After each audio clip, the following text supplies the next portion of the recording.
কখনো কি ভেবেছো একটা ছোট্ট মাদুলি কিভাবে পুরো জীবনটাই ওলটপালট করে দিতে পারে?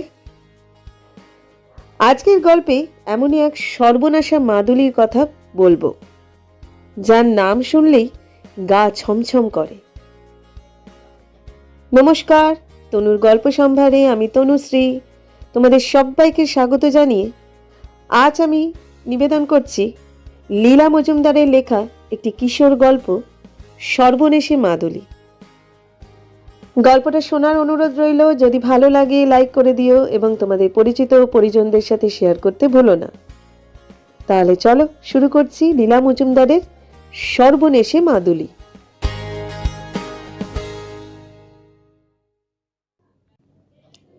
পুজোর ছুটির পর যখন স্কুল খুলল, অবাক হয়ে তাকিয়ে দেখলাম গুপের ডান হাতে মাদুলি বেঁধে এসেছে।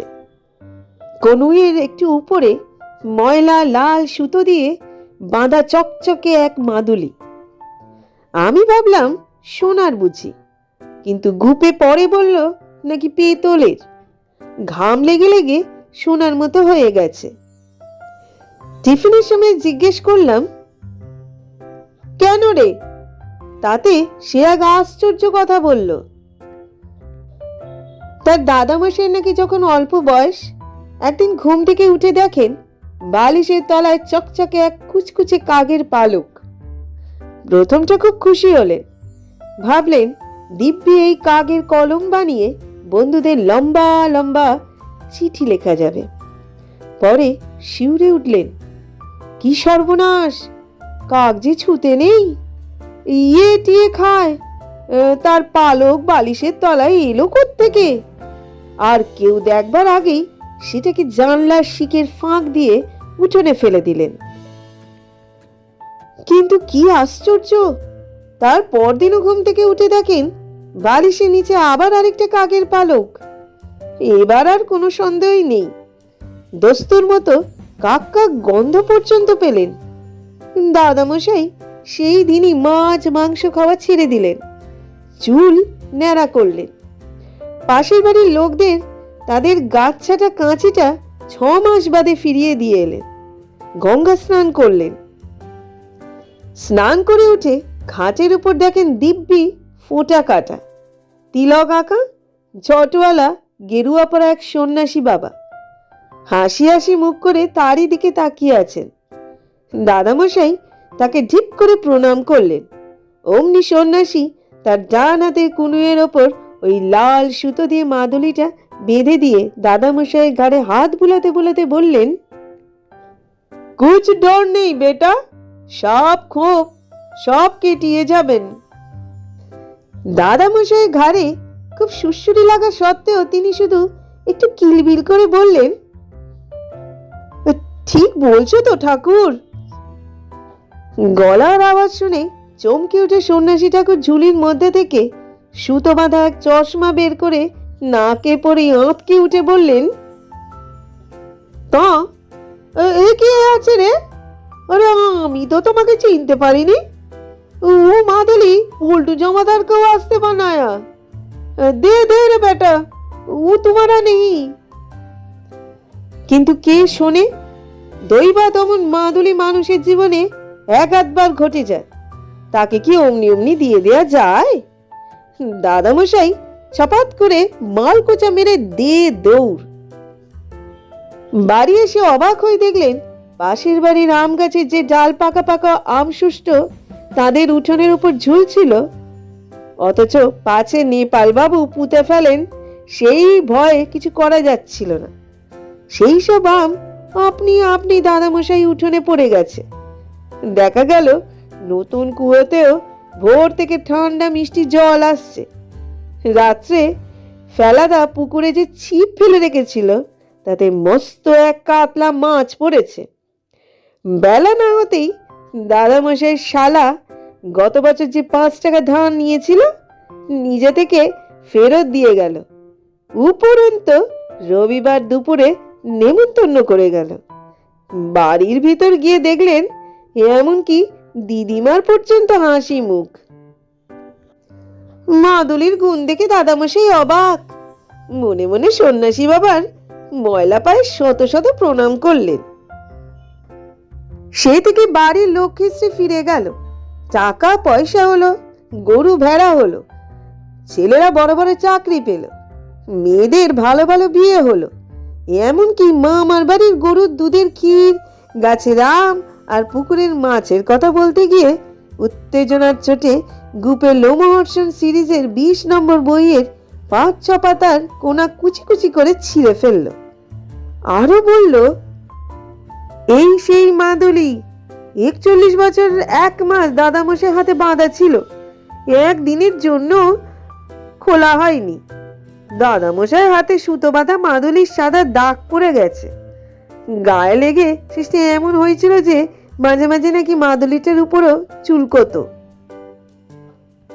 সেই মাদুলি দাদামশাই এক কথায় গুপের হাতে বেঁধে দিয়েছেন, কারণ গুপে বায়না ধরেছিল যে মাদুলি না দিলে নাকি সে তেলও মাখবে না, চানও করবে না, ভাতও খাবে না, আর নেহাত যদি খায়ও তাহলে এত কম খাবে যে কিছুদিন বাদে পেট না ভরে ভরে হাত পা ঝিমঝিম করবে, মুখ দিয়ে ফেয়ানা উঠবে, চোখ উল্টে যাবে। এই অবধি শুনেই দাদামশাই কানে হাত দিলেন এবং তখনই পট করে মাদুলির সুতো ছিঁড়ে সেটাকে গুপের হাতে বেঁধে দিলেন। গুপে দেখলে মাদুলির গুণ একটুও কমেনি। 8 ঘন্টার ভিতর ছোট মামার ফাউন্টেন পেনের নব খারাপ হয়ে গেল। ছোট মামা সেটা গুপেকে দিয়ে দিল। পরে অবশ্যই আবার চেয়েছিল, তাইতেই তো গুপে ছুটির 2 দিন বাকি থাকতে মামার বাড়ি থেকে চলে এসেছিল। বাড়ি এসেই শুনে মাস্টারমশাইয়ের মাম্পস হয়েছে, গাল ফুলে চাল কুমড়ো, সেরে যদি বা ওঠেন তবু 1 মাসের ধাক্কা। এরপর গুপে যা তা বলতে আরম্ভ করলো, নাকি মাদুলি হাতে পড়া থাকলে গুপে যখন যা বলবে তাই ঘটতে বাধ্য। এই কথা শুনে আমরা সবাই ভীষণ আপত্তি করলাম। তা কি কখনো হয়?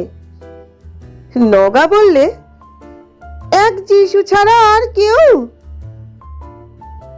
গুফে ভীষণ রেগে সরু লম্বা ময়লা নকলা একটা আঙুল নগার দিকে বাগিয়ে বলল, আজ বলে দিলাম তুই ভূগোল ক্লাসে দাঁড় খাবি। ও মা, সত্যি সত্যি ভূগোল ক্লাসে নগা দাঁড় তো খেলোই, তার উপর কানমোলাও খেলো। এরপর আর কারোর কিছু বলবার জোর নেই। গুপে একবার মাদুলির দিকে তাকালেই হলো। সে যখন যা বলে সবাই তা মেনে নেয়, যখন যা চায় সবাই তাই দিয়ে ফেলে। 3 সপ্তাহ ক্লাস শুদ্ধ সবাই গুপের দৌড়াতে খাবি খেলাম। সে যা খুশি তাই করতে আরম্ভ করলো। এমনকি কালীপদের চুল ছাঁটা পছন্দ হচ্ছিল না বলে সে বেচারাকে নেড়া করিয়ে ছাড়লো। সবাই দিন দিন রোগা হয়ে যেতে লাগলাম। নগার তো পেন্টেলুন এমন ঢিলে হয়ে গেল যে শেষে তার দাদা তাই নিয়ে টানাটানি। বলে কিনা, দেখছিস না, ও আমার, তোর গায়ে বড় হচ্ছে, হয় আমার নয় বাবার। এদিকে যার যা ভালো জিনিস গুপের সব গাপ করতে লাগলো। পেন্সিল, রাবার, পেন্সিল কাটার, রঙিন খড়ির বোঝায় গুপের পকেট ঝুলে ঝুলে ছেড়ে আর কি। শেষে কিনা সেই সব রাখবার জন্য আমার নতুন টিফিনের বাক্সটা একদিন চেয়ে বসলো। তখন আমি বেজায় চটে গেলাম। একটু তোতলামি এসে গেল। মাথা ঠাতা নেড়ে বললাম, দেখ গুপে, দিন দিন তোর বর বাড়ছে। কাল তোর সব অঙ্ক কষে দিয়েছি। আমার টিফিনের অর্ধেকের বেশি খেয়ে ফেলেছিস। ইংরেজি ক্লাসে চুরি ফটফট করেছিস, তার জন্য বকুনি খেয়েছি আমি। বেশি বাড়াবাড়ি করিস না বলে দিলাম। এক নিঃশ্বাসের রাগের মাথায় এতগুলো কথা বলে দেখি গুপে আমাকে শাপ দেওয়ার জন্য তৈরি হচ্ছে। তার চোখ দুটো ছোট হয়ে হয়ে আলপিনির জগার মতো হয়ে গেল। ঢোক গিলে গলা হাঁকড়ে আঙুল বাগিয়ে খনখনি গলায় বলল, আজ তোর জীবনের শেষ দিন, দিনটা কাটলেও রাত কাটবে না। ক্লাসময় একটা থমথমে চুপচাপ। তার মধ্যে নরেনবাবু এসে গেলেন। আর কিছু হলো না। একটু পরেই আমার গলাটা কেমন যেন শুকিয়ে আসতে লাগলো, নিঃশ্বাসটা কিরকম জোরে জোরে পড়তে লাগলো, চুলের গোড়াগুলো শিরশির করতে লাগলো, পেটের ভিতর কেমন ফাঁকা ফাঁকা মনে হতে লাগলো। বুঝলাম মাদুলির সাপ আমার লেগেছে। কিছু পড়াটারা শুনলাম না, হোম টাস্ক টুকলাম না, ড্রয়িং ক্লাসে বেয়াদপি করলাম। যার দিন কাটলেও রাত কাটবে না তার আবার ভাবনা কি? টিফিন বাক্সটা ক্লাসের মধ্যেই নগার হাতে তুলে দিলাম। আমি মরি আর গুপে সেটা ভোগ করুক আর কি। ছুটির ঘন্টা পড়লে পর মনে হলো আমি তো গেলাম, যাবার আগে ওই সর্বনেশে মাদুলিটাকে শেষ করে তবে যাব। দেখি গুপিদের পুরনো চাকর ভদু গুপের বই গুছিয়ে নিচ্ছে, আর গুপে দাঁড়িয়ে দাঁড়িয়ে তাই দেখছে। হঠাৎ খুন চড়ে গেল, ছুটতে গিয়ে 1 সেকেন্ডে মাদুলিটা কেড়ে মারিয়ে ভেঙে একাকার। তার থেকে অন্তত ধোঁয়াও বেরোনো উচিত ছিল, কিন্তু কিছু হলো না। গুপে অবাক হয়ে আমার দিকে তাকিয়ে রইল, কিন্তু ওদের চাকরটা হই হই করে ছুটে এসে হাত পা ছুঁড়ে বললে, যা কি করলে? আমার পেট ভেতর অভ্যর্থ মাদুলি আমি কালকে কালীঘাট থেকে 2 পয়সা দিয়ে কিনে এনেছি। আগেই জানি গুপি দাদাকে যা দেয়া যাবে তাই আর কিছু থাকবে না। আমরা সবাই হাঁ করে গুপের দিকে তাকিয়ে রইলাম। তোর নিশ্চয়ই কিছু বলা উচিত ছিল, কিন্তু সে অম্লান বদনে পকেট থেকে 2 পয়সা বের করে ভদুকে দিয়ে একটু কষ্ট হাসি হেসে বাড়ি চলে গেল।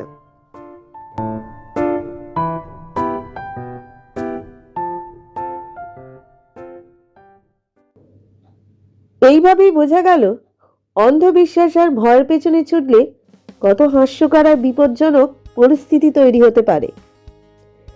ছোট্ট একটা মাদুলি যে এত কাণ্ড ঘটাতে পারে সেটা ভাবলেই হাসি পায়। আজকের মতো এখানেই শেষ লীলা মজুমদারের সর্বনেশে মাদুলি। ভালো লাগলে অবশ্যই জানিও। পরবর্তী গল্প শুনতে যারা এখনো পর্যন্ত আমাদের চ্যানেলটাকে সাবস্ক্রাইব করনি তারা ঝটপট আমাদের চ্যানেলটাকে সাবস্ক্রাইব করে আমাদের পাশে থেকো। আজকের মতো বিদায় নিচ্ছি, খুব শিগগিরই ফিরবো নতুন আরেকটা গল্প নিয়ে। সবাই ভালো থেকো, সুস্থ থেকো এবং অবশ্যই সাবধানে থেকো।